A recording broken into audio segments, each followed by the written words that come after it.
बातमी बारामतीतनं तरुणांच्या त्रासाला कंटाळून शाळकरी मुलीनं आत्महत्या केल्याची घटना समोर येते।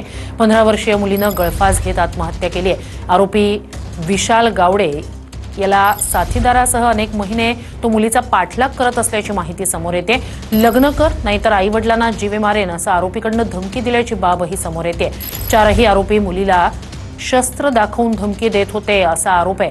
आरोपी विशाल गावडेला अटक करण्यात आली आहे। इतर आरोपींचा शोध सुरू आहे। मी त्याबद्दल माहिती घेतो आणि नक्की काय त्याच्या पाठीमागची पार्श्वभूमी आहे, काय वस्तुस्थिती आहे, त्याच्या खोलात जाऊन मुलांनी मुलींनी पण लगेच इतका छोट्या छोट्या गोष्टीच्या करता मनाला लावून घेऊ नये आणि आत्महत्येपर्यंतचं पाऊल उचलू नये।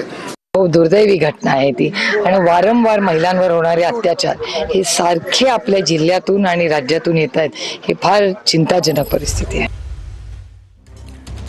तर बारामतीत तरुणांच्या त्रासाला कंटाळून शाळकरी मुलीनं आत्महत्या केल्याची बाब समोर येते। या प्रकरणी एका आरोपीला अटक करण्यात आलेली आहे।